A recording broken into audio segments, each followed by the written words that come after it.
साथियों, ज्ञान की कोई सीमा नहीं है। बहुत सारा ज्ञान पुस्तकों में है और शायद हजारों साल भी जीवित रह कर के आप उस ज्ञान को पढ़ नहीं सकते।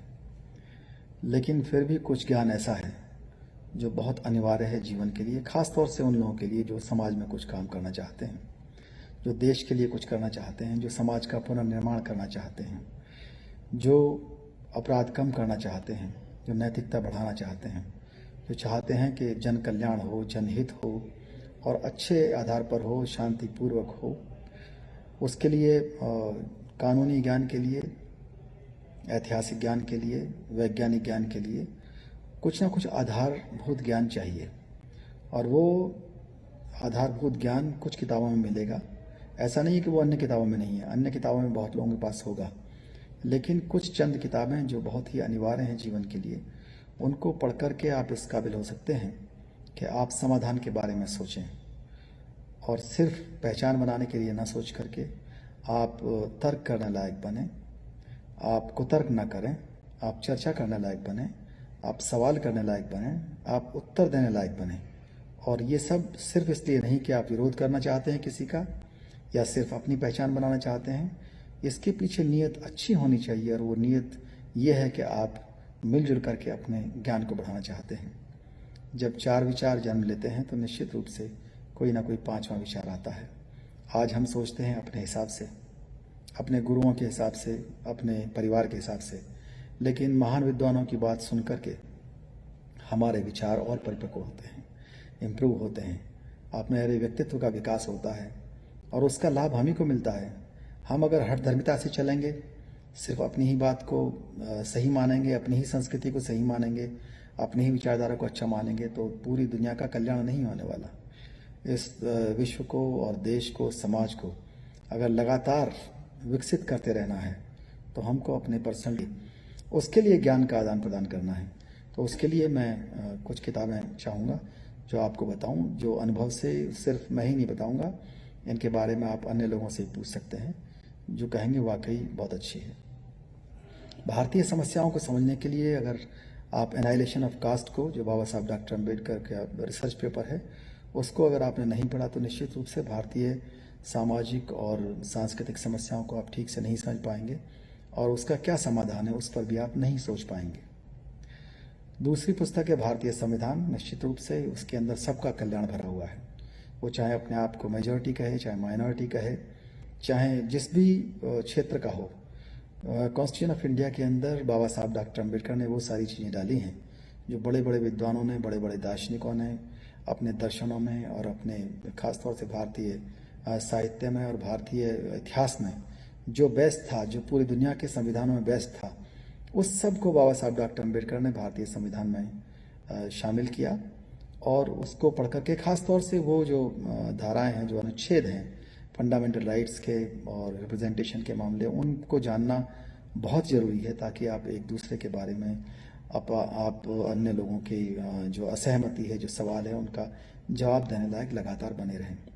हिंदू कोड बिल को जानना भी बहुत ज़रूरी है। हिंदू कोड बिल को जानिए, बहुत लंबा चौड़ा नहीं है, लेकिन जितने महिलाओं के बारे में कानून बने हुए हैं, चाहे आज तक बन रहे हैं, उन सभी कानूनों की जो आधारशिला है वो बाबा साहब डॉक्टर अम्बेडकर के द्वारा हिंदू कोड बिल में रख दी गई थी। वो धीमे धीमे करके लगभग पूरा पास हो चुका है और निश्चित रूप से उसको पढ़ा जाना बहुत आवश्यक है कि महिलाओं को, जिनको कोई अधिकार नहीं था, चाहे वो संपत्ति का अधिकार हो, चाहे उनको तलाक का अधिकार हो, विवाह का अधिकार हो, सारे अधिकार हिंदू कोड बिल की देन है। ये जानकारी होनी चाहिए।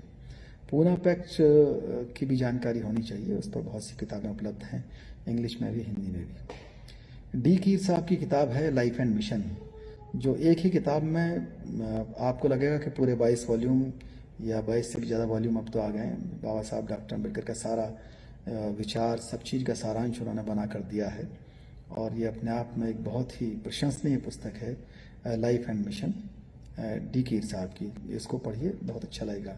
बुद्धा एंड हिज धम्मा बाबा साहब की लिखी हुई किताब है, हिंदी में, इंग्लिश में, दोनों में उपलब्ध है। ये निश्चित रूप से उन्होंने बहुत सारे ग्रंथों का अध्ययन करके और उन चीज़ों को एक तरफ कर दिया है, फिल्टर कर दिया है, जो चीज़ें बुद्धिज़्म के अंदर या बुद्ध दर्शन के अंदर शामिल की गई थी किसी षड्यंत्र के तहत, या उसको उसको बेकार करने के लिए, व्यर्थ बनाने के लिए, निरर्थक बनाने के लिए, तो उसका भी अध्ययन बहुत आवश्यक है।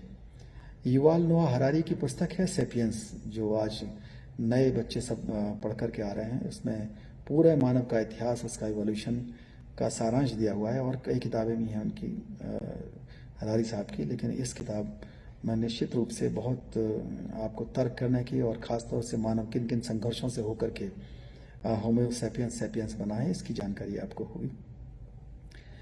स्टीफन हॉकिंग की किताब है थ्योरी ऑफ एवरीथिंग। इसमें बहुत सारी चीज़ें जो आप सोचते हैं वो स्पष्ट हो जाएंगी। वहाँ सिर्फ विज्ञान और विज्ञान है, और उसी की सोच होगी आपको। तो इस किताब को भी पढ़ना बहुत मुश्किल नहीं है, 4-5 घंटे की पुस्तक है, पढ़िएगा। बुद्धिस्ट फिलॉसफी के बाद में स्टोइक फिलॉसफी के अंदर बहुत अच्छी सोच वाले विद्वान हैं, मिलेंगे आपको।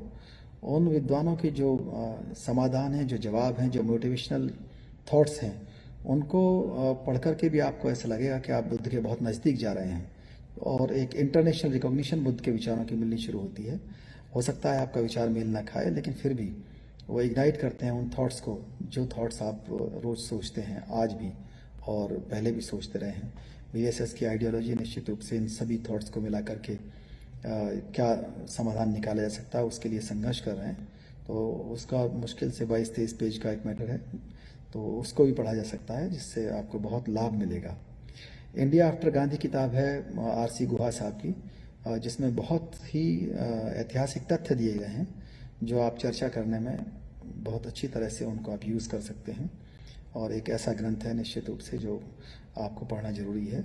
इनमें कुछ पुस्तकें तो आप बिना पढ़े तर्क भी नहीं कर सकते, जैसे एनाइलेशन ऑफ कास्ट है, और लाइफ एंड मिशन है, बुद्धा एंड हिज धम्मा है, और सेपियंस। इन 3-4 किताबों को तो अध्ययन हमेशा कर लेना चाहिए। जब उसके बाद आप तर्क करेंगे तो वाकई लगेगा कि आपने जो तर्क किया उसका कोई आधार है, कानूनी आधार भी है, और उसका कोई संवैधानिक आधार भी है, उसका कोई ऐतिहासिक आधार भी है, उसका कोई वैज्ञानिक आधार भी है। क्योंकि हम सिर्फ चर्चा को चर्चा करने के लिए करेंगे तो कोई परिणाम नहीं निकलेगा, लेकिन जब हम समाधान की बात करेंगे और अच्छे तर्क करेंगे तो समाधान जरूर निकलेगा। बहुत बहुत धन्यवाद। नेशनल दस्तक की आपसे गुजारिश है कि अगर इसको बचाना चाहते हैं तो नेशनल दस्तक को सब्सक्राइब करने के लिए रेड कलर के सब्सक्राइब बटन को दबाएं, फिर बेल आइकन की घंटी दबाएं। नेशनल दस्तक को बचाने के लिए बहुत जरूरी है कि हर खबर को शेयर करें, लाइक करें, कमेंट जरूर करें।